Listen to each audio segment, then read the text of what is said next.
we're starting. And now we're live on air, so I'll just go over to my YouTube channel just a little bit. I'm not going to keep it up because it will just draw resources on this dinosaur of a laptop.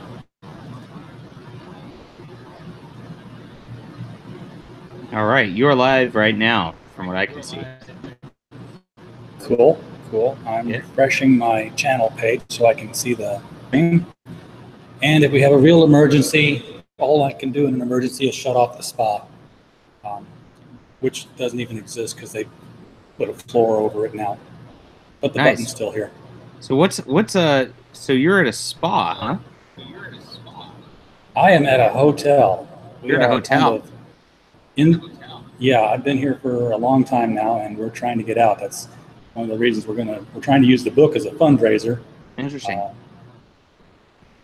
And it's not been panning out quite the way I hoped yet, but I just got to push harder and push to more people. Cool. So I'm limited to the hotel's Wi-Fi too. Interesting. And I've got a blank YouTube page here because it's just not loading up. Well, it's loaded for everybody else, so yeah. Here we go. So now I just got to go into it and mute it and copy the one person's watching. It's probably you.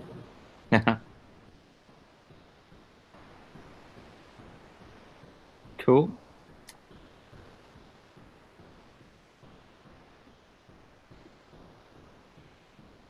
Yeah, so we shouldn't leave dead air at the beginning of the stream, because this is no, we should have something to talk about. Yeah, and I've got a couple of things I want to talk about too. But go ahead, start. Tell us what are you doing? I mean, what were you doing last night? You got a hangover from here.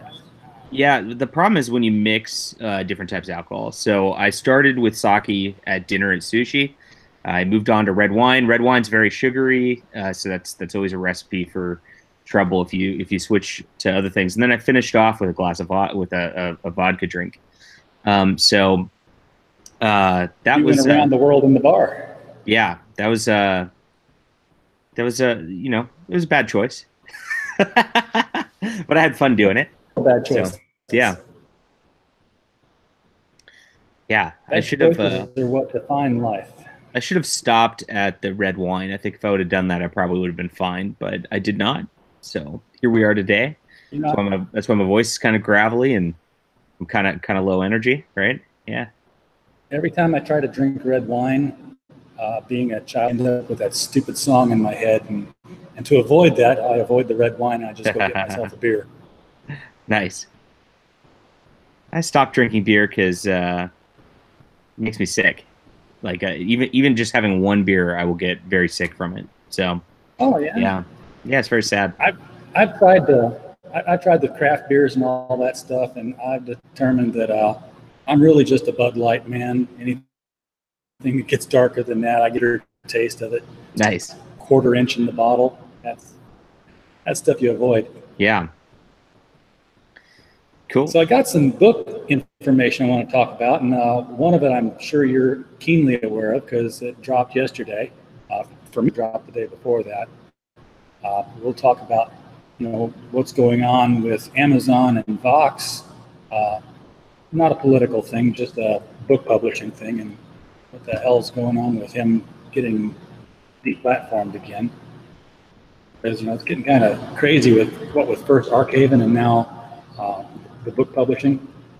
Yeah, I don't think that it's quite the same thing. I think the Indiegogo thing is actually very disconcerting, and it shows some activism involved on behalf of the company, and they're willing to fight it on behalf of their activism, which is scary. I think Amazon was just a rogue employee who did a bad thing, and Amazon knows better on this front. It's looking like. So everything's been restored on the book front for Castalia House on Amazon now. So that's all taken care of. It's all done. So there's really not a it's a happy ending, I guess. I mean, he lost a day worth of having his books up on sales there. However, because of the internet rallying, I mean, he sold a bunch from his proprietary online store. So I think it more than balanced out on that front. You know, nothing sells books more than telling people they can't buy a book. Oh, I know. Yeah, it's pretty interesting. I've had you know, some successes definitely due to that. Also, you know, when a place bans me or something like that, and it becomes news, you know, people flock to buy my book. Nobody likes the bullying tactics or the silencing tactics of an artist. I mean, as Americans, we're just kind of, you know, against that, and Yeah. it's happened to me a couple times. And you know, I mean, there's a lot of bad that comes with that, and you know, it's obviously painful, and I think you know, it hurts my standing, obviously, in the publishing industry and all that. But you know, there is a little uptick on Amazon as a result. You know, when these things happen at the same time. So, you know, there's good and bad with everything in life. Sure, it can be a positive if somebody's banning a book that you've already got out there, and they want to say, well, why am I being told I shouldn't read this book? I better go check it out and decide for myself. But then you have instances like what happened this week with Blood Air and Amelie Wen Zhao, who didn't even get her book published and withdrew it from publication because she was beset by Twitter mobsters. And I guess the long and short of it is that she had a fantasy story which involved slavery. And in her fantasy world, prejudices didn't exist because of skin color, but Right. because of political casting systems, which growing up in China, that's how Chinese slavery worked. Right. And you know, the SJW crowd came in on her and said, oh, this is totally racist, that racism doesn't exist in your fantasy world. And so she pulled it out. And I think that's just it's very chilling to me. It's a stupid idea to pull it out, but you know, I mean, just culturally, you know, she's taught not to make a scene, not to really go against the flow, to trust authorities and things like that. That is kind of that is an Asian cultural thing right there, and so she's just primed toward this sort of way of dealing with things. But on the other front, like, you know, she's rabble roused herself about this sort of thing. So she's rabble roused on the internet saying, you know, I being an immigrant in Trump's America is tough and terrible and everybody's awful in America. And, you know, I'm going to use my words as a weapon. Right. So, Right. you know, when I see things like that coming from her, I kind of I lose my sympathy. It's because, you know, she's riling up that crowd, trying to get that crowd invested in her book. And, you know, that crowd's going to turn on you because nobody's pure enough for the Inquisition. It's a very remember in Greek mythology they had the Ouroboros. It was that snake eating its own tail. Mm-hmm. Yes, it's exactly. Just like that.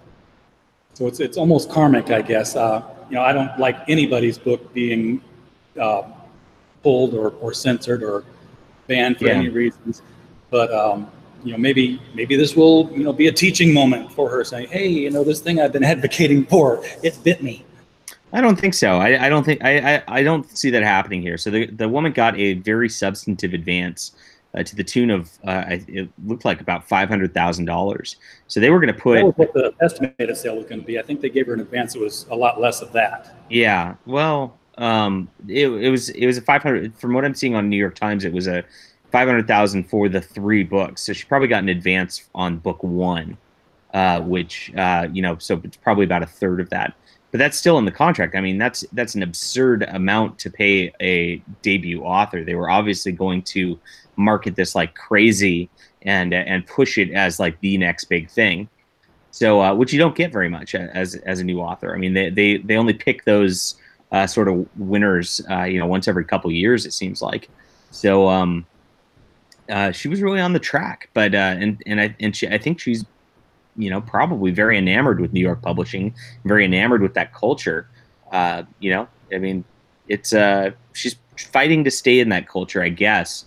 But that's not how you do it. I mean, once your brand's tarnished like this, when somebody's called you a racist or whatever, libel wise, these companies don't care.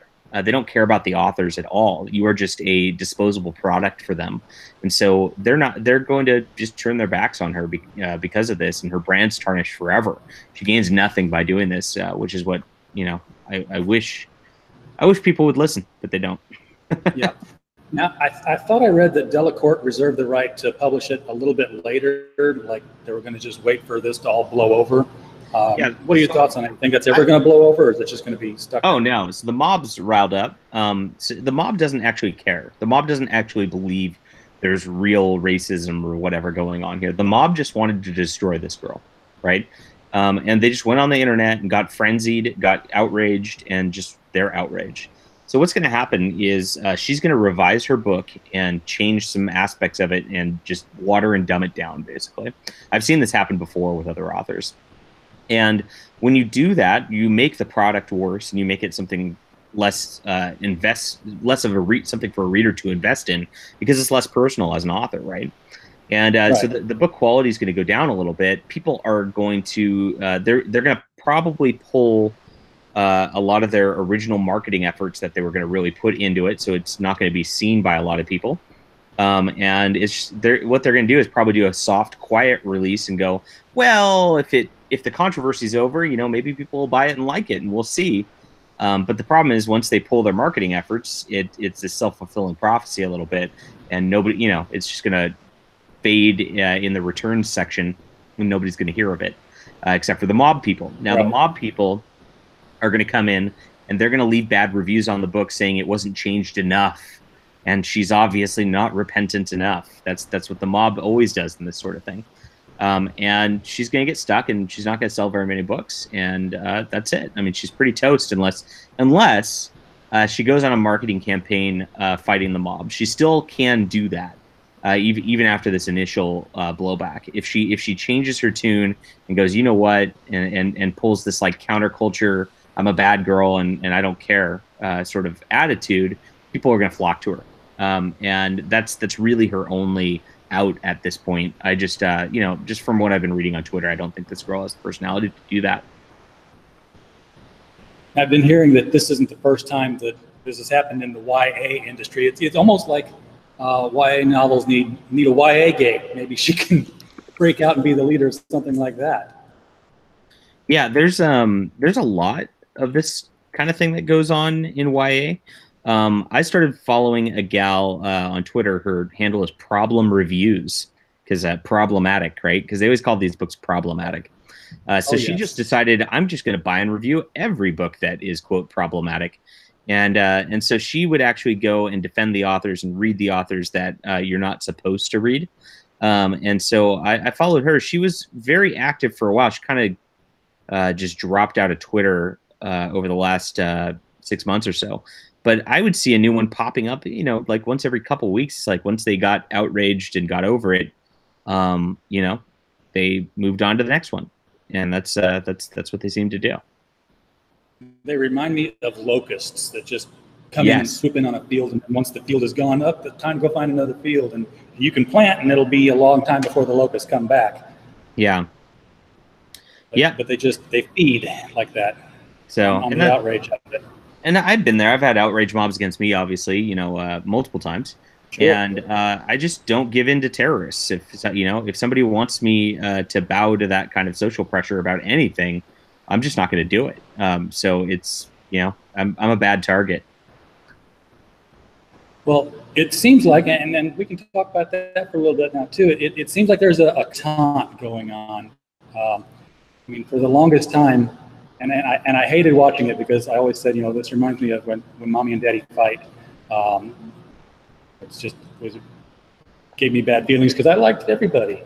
But it reminded me, like when I was growing up in church, the United Pentecostals would always tell the Assembly of Gods, oh, you guys are not doing this thing right. You're not true Pentecostals because you don't do this, this, and this. And the Assembly of God people were like, well, you don't have to do this, this, and this. And meanwhile, the Baptists are like, oh, you're all so cute. You're going to hell anyway.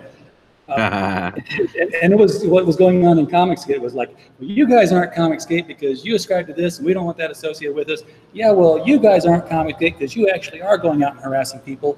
No, we just want good comics. It was like, there is no Comicsgate. There's No, not really. It's a hashtag, right? So at the end of the day. So what happened was too many people, I think, got identified as a hashtag, and they wrapped identities in a hashtag. And so you'll get people on the internet who who see there is a lot of weird stuff going on, and it can get pretty ugly under the banner of this. And I understand that. I see it, and when a writer like Donny Cates comes out and says, "No, I want no part of that," he's saying he wants no part of that. He doesn't care about somebody's he's not talking about somebody's Indiegogo comic and saying it's bad at that juncture. And the problem is when people just see these things, it's almost like they willfully misrepresent the intention of what the person's saying. It's the same thing. It's an outrage mob, right? So the outrage mob goes crazy on Donny Cates because of this, and there's no reason for them to really do it because he's not really talking about them or their friends or whatever. He's talking about the bad stuff that's going on. It's very clear that he's doing that, but I don't know. It happens, and I think the problem was, the hashtag when I pushed it to the mainstream with Megan Fox was based on outrage. It really was. We were outraged because of a couple things. One, that Marvel Comics blacklists Trump supporters and blacklists conservatives and Republicans, and I exposed that. And two, there were a bunch of pros in a private group, threatening violence against the YouTuber Richard Meyer. Now, with those two things combined, that's a lot of things to be outraged about, and it's very real things to be outraged about. But the problem is when you get a certain audience like that is in that frenzied sort of state, I guess, they want to continue the emotional high to some extent, and it can get out of control pretty easily. So dopamine's a hell of a drug. Yeah, exactly. It definitely is, and that's why Twitter is the way it is. It doesn't have to do with any specific group. It's like we saw it with the Comicsgate, we saw it with YA. These are two opposite political spectrum people. It doesn't have to do with intelligence. It just has to do with the way the social media works and social media mobs work. So you can transition things into positive. We're making books now, which was what we kind of did over the summer. But the problem is you get a lot less views. Nobody wants to watch a YouTube video about, just writing stuff. They'd rather watch a YouTube video about drama stuff. I have the problem on my channel. We have very substantive talks about issues, like real political issues in the culture war, and it's just not as fun as somebody reading off some tweets, outraged about this or that. And so we get a lot less views, and it's frustrating. It's definitely frustrating as a content creator because you want people to care about the books and the message more than about the sort of clickbait, I guess. But I don't really see a way to deal with it. I don't really fault anybody for going for clickbait at this point because it's like that's what the people want. So if that's what they keep wanting, that's kind of what you have to do as a content creator. Now I want to stay away from it. Outrage and then mention your book. Right, exactly, and that seems to be the way a lot of people do it these days, and I get it. But I don't know. It's I just don't like it. It's tiring after a while, I guess. As a person who just wants to go write my books, I don't want to be in a frenzied outrage. Like, I just, that slows down my writing process, slows down my work. And so, it's just, I don't know, it's not worth the time and the headspace for a few extra clicks for me. Yeah. And it's hard to separate for me sometimes the mob from the individual. Yes. Because when I think of the mob, well, if I'm in any kind of a mob when it comes to the Comicsgate thing, I have all these people that I follow and their responses that I see. And then I'll see something hashtag, this is Comicsgate, look at this outrage. I'm like, oh, what did they do? It's like some guy I've never heard of before said something that's obviously, pulled out of his butt. Yeah. And is offensive. And I'm like, well, okay, yeah, that's, definitely not something good, but who is this guy and why are you saying that he gets to speak for everybody and I don't? And John Aguilera has joined us. Hello, John. Hey, John. What's going on? Maybe not. He's on mute right now. Wait, yeah. Hang on. Can you hear me now? We can. What's up? Hey, okay, cool. Yeah. Listen, I was trying to get this hooked up on my regular machine, but I had to pull out my MacBook Air because yeah, it wasn't working right. So excuse me. You guys carry on. Give me a sec. I gotta get set up. We were just talking about forming a mob. Oh, I mean, or being part of a mob. Our own mob, a anti-SJW mob. Apparently, because that's all that runs Twitter is the mobs. That's it on Twitter. So we just finished talking about the mob taking on Emily Wen Zhao and her book, and oh god, that story was what a fucking outrage. I don't know. I was upset about it at first and ready to rally the troops and all that, and then I started reading her anti-Trump stuff, and I'm like, you know what? I don't need to fight this fight. So, but you know what? It makes kind of a statement if you do rally the troops and fight the fight, despite what happened, because it gets back to the principle of the thing of banning a book because of SJWism. There definitely is that principle, and I've reached out to other authors who have been under this, who are of different political persuasions, and I feel them out. And if they're willing to, I guess, if they're willing to play ball, and if they're willing to, accept friendship despite political differences, then that's the type of person I'll support. And if they're not, then that's the type of person I'll just let go, because I've got a battle to fight, a pretty big one at that. So, I have to pick my battles. Otherwise, I'll get nothing done. Yeah. Can you guys hear me? I just got my headphones and mic set up. I don't know if you're good. Yeah. Good. Okay. You're good. Yeah. It's really hard to, when you look at stories like that, where a person's, their political side, it doesn't match yours, but you see that they're getting kind of eaten by their own. So it's like there's a temptation to sort of jump in, on their side. On the other hand, it's hard not to kind of sit back and laugh and sort of watch the carnage unfold. You know what I mean? So yeah. With a lot of these guys, and it's not just with her. I mean, this is a very common thing. It's like essentially they're cannibals, at heart. Right. Really, you know what I mean? Like there's no loyalty with these people. It's like at the drop of a hat, you become the enemy, and it's terrifying in a way. I mean, I don't know if you guys can sort of relate to that. Like, I definitely can relate to that. Oh yeah, I know, John. I know you can. Yeah. I mean, like, I have to wonder at the mindset, like, how awful. I feel. Don't you feel bad sometimes for them, like to have to live the way that they do? I do. I definitely do, and sometimes I have sympathy. I don't know. I'm just tired. There's just been way too many of these, and it doesn't seem like anything actually changes, Right. Yeah. No, there's a cycle, like the circle of life, I guess, the circle of SJW, which is, get woke, say the wrong thing, and then just be eaten, be torn apart by like hyenas, I guess, right? Is hyenas the right way?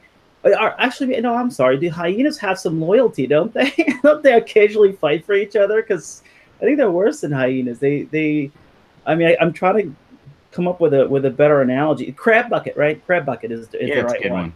Yeah. And it's hard. I mean, I don't know what to do. It's one of those things where it's like, what do we do, right? It's like with nukes. Like, what do we do about nukes, right? Like, what do we do about this destructive, diseased element that's like this cancer? Like, how do normal people deal with this sort of thing, and how do we fight it effectively? I'm at this point, I don't know what to do here.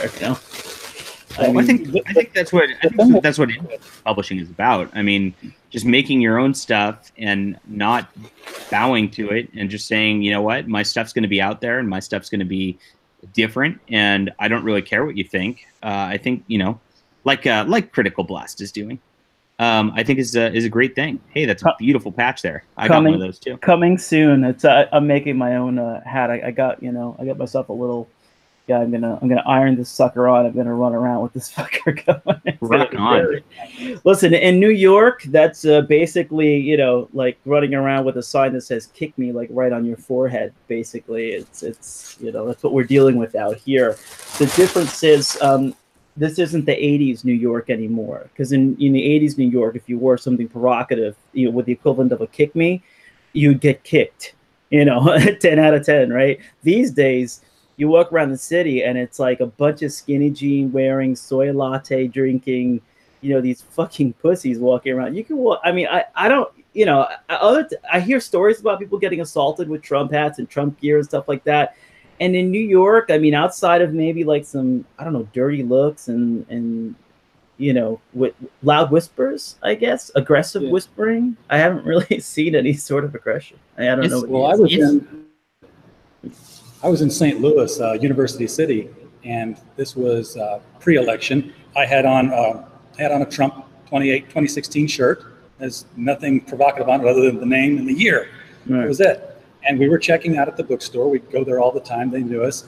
And being in University City was a college town. And just at the next register over was a college student, skinny jeans. It looked exactly like the sketch we keep seeing around with the scrawny beard and the glasses. Yeah.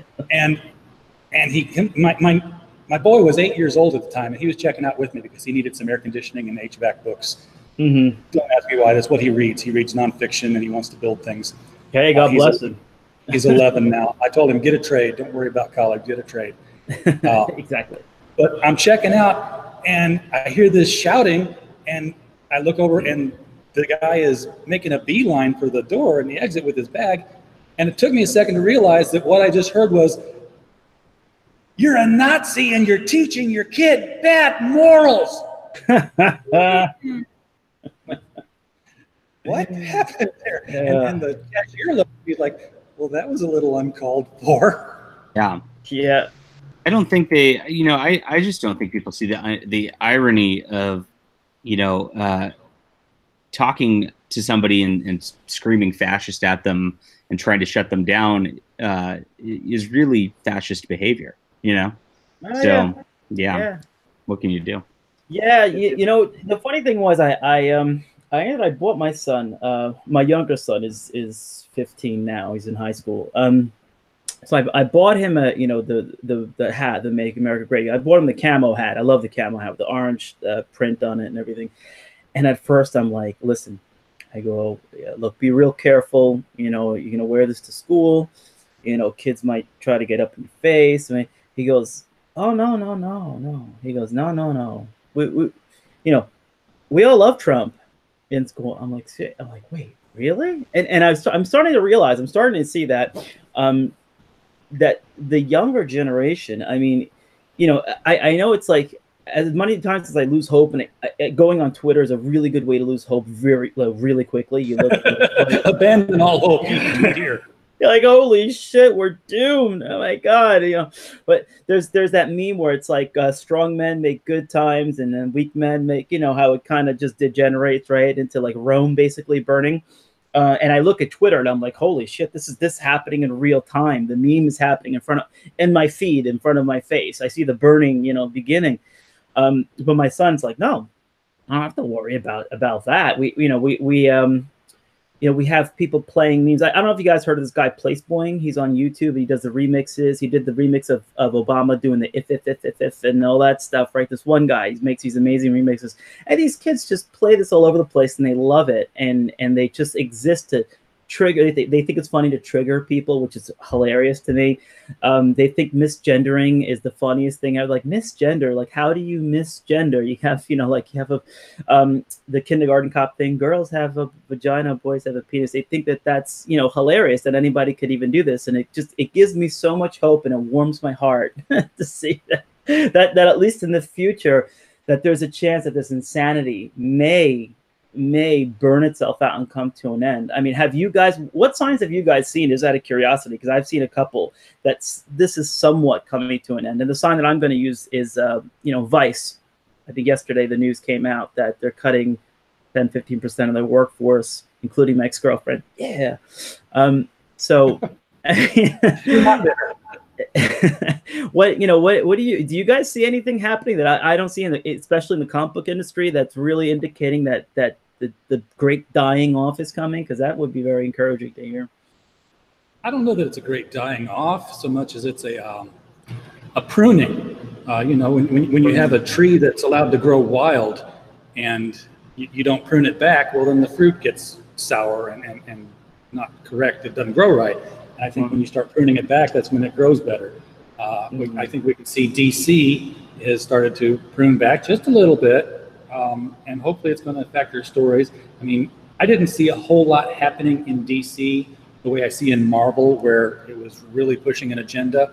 I know it has happened in DC. This last Harley Quinn book that came out was pretty much straight up an FU to anybody in Comicsgate.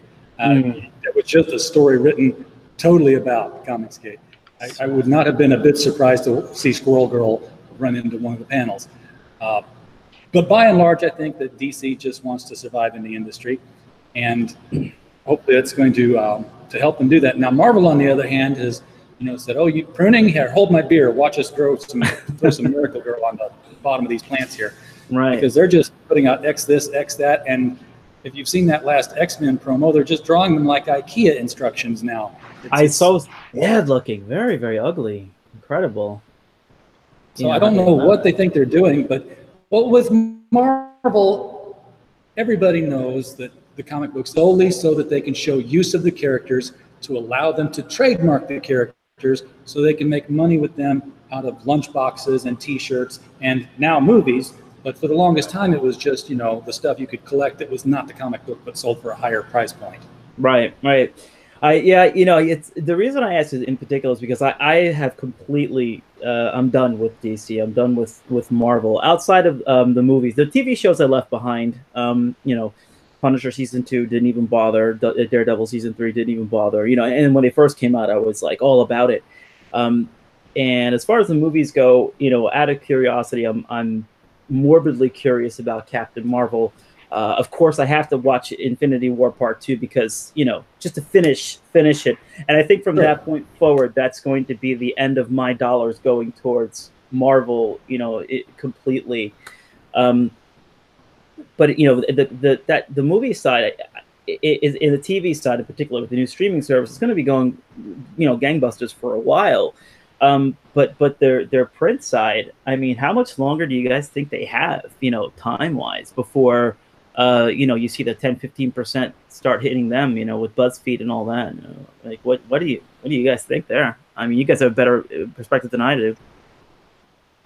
John, you want to hit that one? I don't know. I'm hesitant to make predictions, but I kind of checked out. I just checked out of any mainstream publishing anything at this point. I don't even care, Yeah. It's like when you're reading the books and it gets to the point where you can't enjoy it anymore because you're looking for the dig on every page, because there's going to be a dig somewhere, some sly little shitty comment or shitty little observation that you just know is a little F you to 50 million people or whatever many people that are out there that think or whatever a certain way, and there's so many names you read on the book, like one in particular that's really been bothering me that I keep seeing on Twitter that just drives me nuts is Saladin Ahmed. This guy, I mean, it's like he lives for outrage. Like every fucking tweet is like pushing buttons, man. Like, what is your problem, dude? You know what I mean? Like, there's no self-awareness. There's no like, oh, wait, let me take a step back and let me be a fucking adult for a minute, right? And let's do some peace. Let's do some love. Like, let's bring people together, right? Because I mean, the medium of comics and print, it's like, there's an aspect of that where you do want to appeal to, as many people as possible. You think, right? Isn't that the idea? Isn't that why you're in this business, right? You want to sell books, business, the key word, in the business, right? So, to see that fuck you-ness, happening. I mean, constantly from people, and that's the problem with Twitter. Twitter's been the Wizard of Oz, where like the blanket, comes up and you just see exactly. You see a giant. I mean, you used to get news from conventions, and you would hear a writer had a certain opinion or did a certain thing, or an artist did a certain thing. Right. Now with Twitter, you have books that you choose not to buy based on what the letterverse said. Right. When do people When did people stop buying books because of the letterer? Unbelievable. Yeah, I mean, it's just John Layman, is one of those guys. Had this last month or whatever it was. I had this long back and forth with him, and I kept trying to give the guy the benefit of the doubt. I mean, every word I was like, "Hey, listen, maybe we can meet some common ground here. We don't all have to be enemies here. Like, you're writing a book that I think is good, and I read Chew, and I really enjoyed it." And the guy just couldn't help himself. He could not stop for five seconds. Couldn't stop being a dick, And it's so crushing. It's so disappointing. Max Bemis, right? On Moon Knight, right? I mean, I didn't even know he was writing comic books. I knew him from Say Anything, and I loved the band. As a matter of fact, one of the things I would always do for years, I would go to any bar I would go to in New York City. I would always play the Say Anything song. Oh wow, I Can Get Sexual Too, right? And it's a really funny song, and it's a fun song. And like at the beginning, always starts with a phone ringing, and it always fucks with the people at the bar because they're grabbing for the phone and they're frantically moving around. It was just hilarious. It's a great song, and I always had fun with it. And I'm on Twitter, and the guy is just being a dick, and I just say to him, "Hey, listen, you're a cool guy. I like your music. You seem to be writing, a good book. You stop being a dick for 5 seconds. Like maybe stop, yelling at everybody." And he blocks me. He's like, "F you," blocks me. Come on, man. Like, it's just like, how does a guy like Joe Quesada or something, think that this is, when did that become okay? Was that always, do you think that, what I want to ask you guys is, do you think that they were always like this? Or do you think that Twitter, exposed what was already there? Or do you think that somehow social media emboldened them to be like, well, now we could put our middle fingers up to everyone and let's be giant assholes? Like, what came first?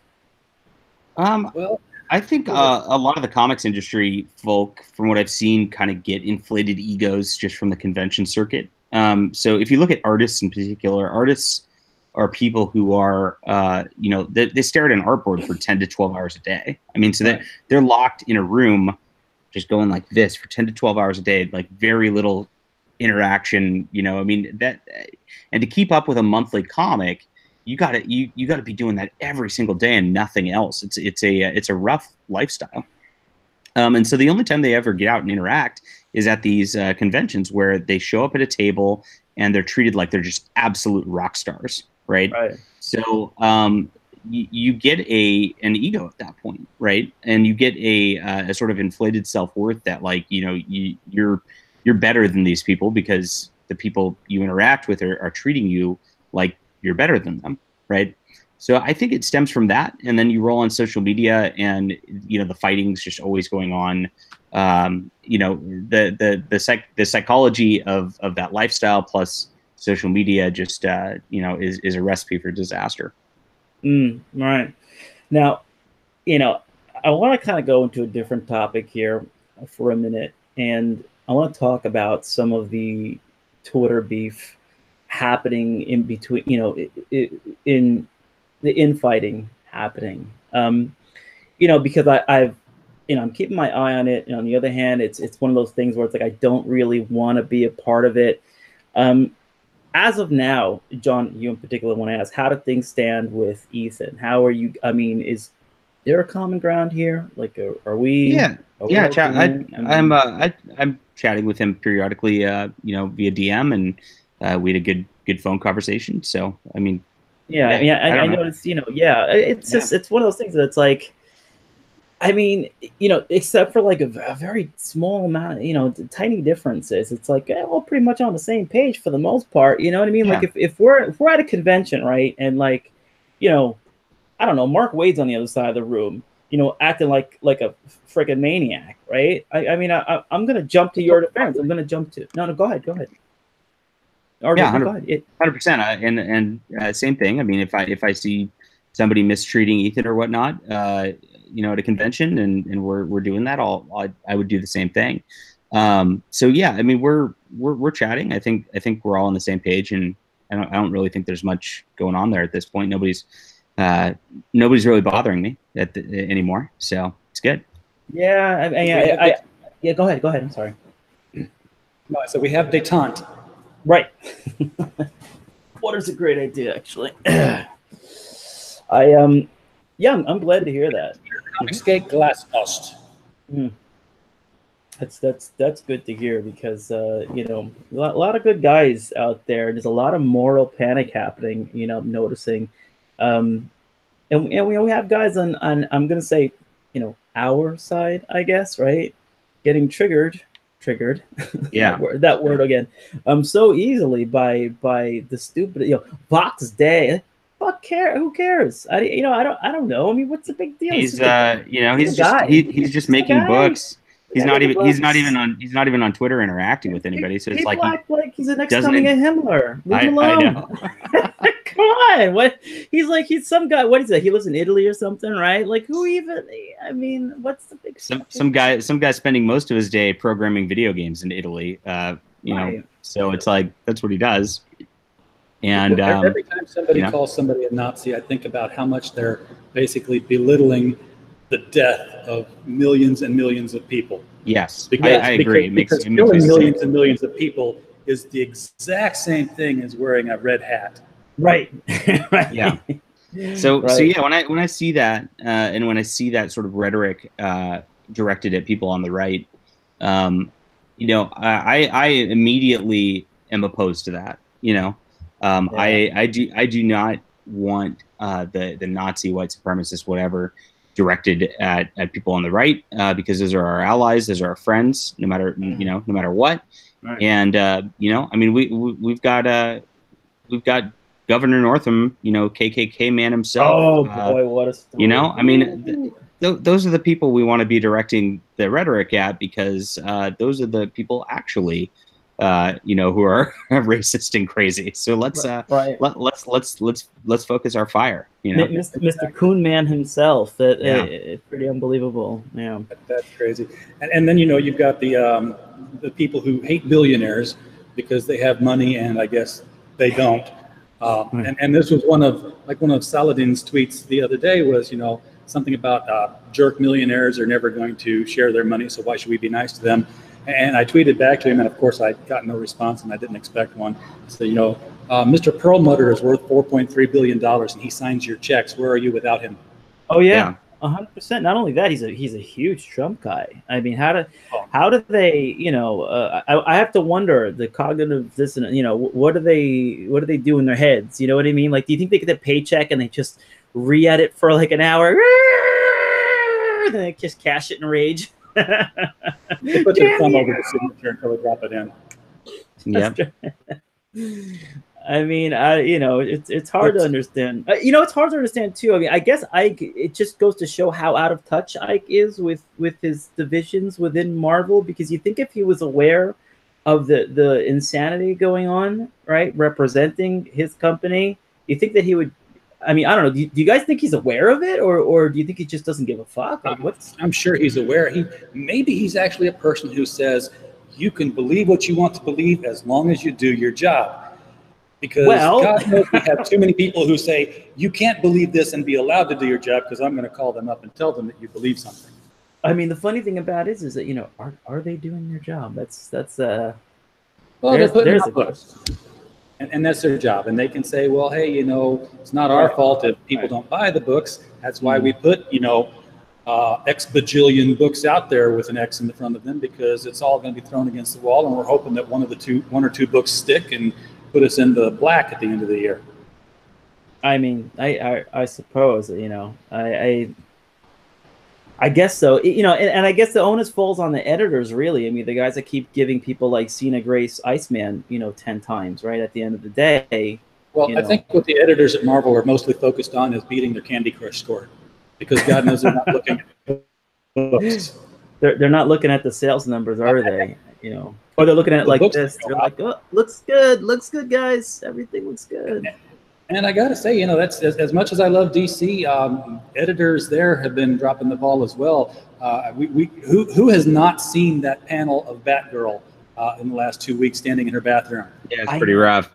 That was horrible. And then the other thing I'm thinking about that everybody seemed to kind of miss on it is she in Bruce Wayne's bathroom? Because you could hold a concert in that thing, and it's supposed to be a New York City apartment. That's true. Yeah.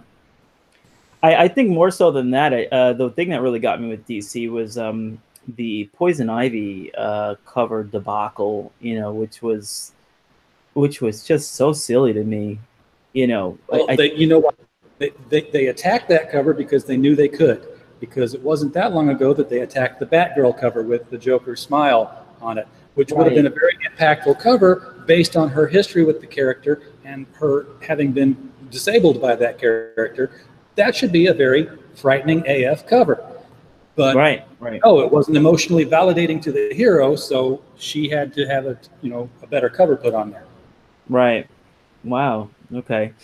I mean, I've been, aside from the indie books and the books from comics made creators for the most part that I've been ordering, I've really been pivoting hard towards the manga and stuff like that. I don't know, have you guys at all been following what's going on over there, or you know, what's new and hot, or have you found yourself sort of kind of pivoting in that direction? Because that's, you know, for myself, yeah, that's where I've been going. I read a little bit of manga. I'm reading Erased right now, which is like a 5-volume thing, and basically it's this guy, and he ends up in these events where like something bad's going to happen, and he gets a sort of notification of that, and he can kind of push it back in time to fix the event, but every time he does, there's like consequences, right? Something else. So it's pretty fun. I don't read a ton of manga. I read a lot of indie comics. I read a lot of like the old Marvel from the 70s. Like I got a bunch of like those Epic collection volumes where they're like this thick. And and I can read like, you know, the first volume of Moon Knight, which just reads beautifully, right? Or things like that. So I stick to older stuff and to indies, and if a manga really strikes me, I don't really like the like shonen sort of generic stuff so much, where it's like battle manga, you know, with power up every week. And I don't like the harem stuff so much. So it's like you take those two things out, and you don't have much to read at that point. so like Erased is something that's really like on my like my style. Yeah. Yeah. Yeah, that's a good one. I did actually watch the anime of that, and it's very, very good. That's where he's trying to get the little girl, save the little girl's life that gets kidnapped. And then there's the guy who gets framed, right? And he's trying to save the guy who gets framed for the murder or whatever. And that's a really, really great story. I mean, I don't know if you watch the anime of it, if you watch any anime, but if you're going to watch one, I highly recommend it. I haven't yet, yeah. It's very, very good. I pivoted away real fast from that, but how disappointed are you guys in Donny Cates? I don't know. I mean, I'm not. Guys, I don't care. You don't know? I think it's fake outrage. No. Yeah. Yeah. I mean, he's got to keep a job. Right. So I think it was shitty that people pushed towards that and being like, he's our guy. Ha ha ha ha ha. Yeah. You know, and you know, when that's on social media, it's like you give a guy no option, right? Right. And so so he said what he said. I mean, it's not like he harped on it and kept on going. I've been reading his books. I've actually just picked up Redneck last week, and I've read the first volume, and it's phenomenal. The guy really has talent, and I don't even like horror. So it's I'd rather like support the talented guy, not really care that, you know, he says, you know, he doesn't like something, which is, you know, to him, he's meaning, you know, the crazy creepy stuff, where there is a lot of crazy creepy stuff going on, and that's all he means. He doesn't, you know, if you talk to him and if you interact with him just on the level of comics and you know, put that aside, he's cool to everybody still. So yeah, if I made a list of everybody on Twitter that I'm supposed to be outraged at and not buy their books, I wouldn't have anything to read. Right. So you know, like as much as I believe Mark Waid can get crazy and insane and is going to probably have his $dollar, as my 11-year-old would say, handed to him in court, I'm still reading Archie 1941. I'm still reading other stuff he does. I'm not. See, I do differentiate. I differentiate between a like extreme psycho leftist who is really pushing an agenda to try to destroy comics, frankly, and to try to destroy this country. And a Donny Cates. Like Donny Cates, you just look at his feed and it's just, I like this comic. I like this comic. Comics are cool. Comics are cool. You look at Mark Waid and it's like, oh my God, that drum. Oh my God. You know, gosh, I can't, it didn't feel good on my throat. Or you look at Chuck Wendig, it's the same thing, right? there's Chuck, a different levels. And Mark Wade are basically they're like psycho twins, I guess you could say, right? Yeah. Have you seen them in the same room? Yeah. So I mean, I definitely won't support things by those guys because it's a different deal at that point. They're declared enemies, not declared non-combatants, I guess, right? Agreed. I'm on board with that as well. I think Mark Wade in particular, I think is another level of this. Did you see, guys, the interview that he did with was it Nerdist, I believe it was, where he had that little YouTube I don't know if you guys saw that about a month ago. I don't even pay attention to it because he's out of my life, you know. I had to watch. You know, it was one of those things like the train wreck. You got to watch the train wreck. And it was just him with this guy from Nerdist, and I mean the guy was just kissing his ass for about 45 minutes, and then they go start talking about the lawsuit, and it's hilarious because he just lies his ass off for about 10 straight minutes. I mean, like lie after lie after lie after lie. He's just like, they're just trying to, get me, and they're making I forget what nonsense he came up with, but it was so terrible. And at that point, I was like, this. I mean, it's one thing to see him, on Twitter sporg out and just act like a nut and everything, and hear, stories about him, secondhand stories about it. Walking into a room and he's beating the floor with a phone or whatever. It's just incredible stories of him having tantrums, which is hilarious. And then the woman who said he destroyed the comic shop. I mean, that's a whole nother tale. It's another thing to actually see him composed and calm and sitting down and lying his ass off, and you could see bubbling under the surface. It was like that movie with Roddy Piper. I feel like if I put glasses on, I could just see like a raging lunatic, where this blob of a gingery baby is sitting, on this thing, and it shook me. I was like, I can never support anything this man does. It's so disgusting. Well, we've been following the lawsuit specifically so we can report on anything new in it. I mean, I was still in St. Louis when this thing hadn't even kicked off yet, and I was interviewing a law professor at Washington University, and I'm going to have to wrap up here real quick because I'm in a pool room and we're going to have splashing because somebody decided to actually use the pool for the first time in 2 weeks. Wow. But yeah, it was when I talked to that lawyer, and there had not been any lawsuit filed as yet. I was talking to him about the stores and the Facebook group, and he said it was that it was a legal boycott, that there wasn't anything there that was out of sorts, and that there'd be no recourse to saying, oh look, they're colluding, because stores do that all the time. Cable companies do that, legally. Every town can have more than one cable company. Realistically, they don't, because there's, it's a legal boycott going on. But then he did bring up the fact that, but if this were somebody who's in the industry stopping a peer from participating in the industry, he brought up the term tortious interference, which I looked up and put the bullet points down and how they matched up. And that was shortly after that, we started seeing the lawsuit filed for tortious interference. And I'm in Waco, so I'm just a hop, skip, and a jump from Austin, where ideally going to happen. So I definitely want to know what day this is going to be there, because I will be in the room live tweeting. Oh, that's cool. Very cool. I'll stream if they'll allow me. Yes, that would be great. Love to see that. Love to see a look on his face, when they start talking. See if he can, keep his temper in check, which would be great. Well, John, one of the reasons I wanted to have you on here was because you did help us out while we were putting together the Gods and Services book, and you have a tale in there. You have a Christmas story. Sort of. Yeah, it's sort of a Christmas story. So basically, I was sitting around one day, and I don't know why I thought of this, but I'm just like, I thought about like online dating services.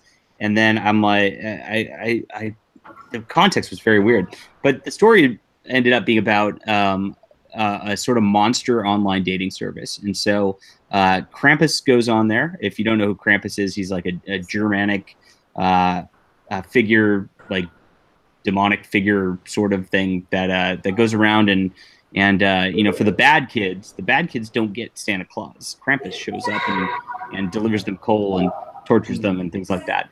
So it's a frighten you into good behavior kind of tale that it didn't it didn't reach the levels of Santa Claus, but it's definitely over the past like 5 or 6 years, I'd say Krampus kind of made its way into mainstream society because it's just ridiculous and funny.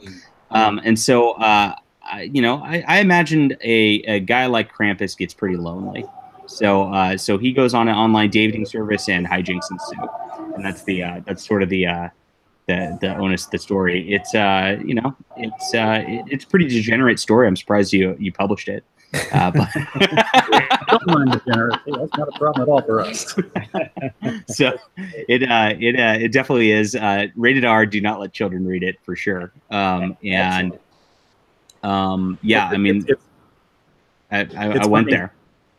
Yeah, that was the thing. Conversation today about Krampus because I was doing a testing of the connection earlier today with Jim Ballant, who's going to be on with us next week, him and Holly Golightly. So we're going to be talking about their stuff. And he just had Krampus appear in one of his recent issues of Tarot, Witch of the Black Rose, which, he's been doing the indie publishing thing now for 20 years rather successfully after jumping ship from DC. And so we're going to talk about how he got out of that business and stayed in where he's at now.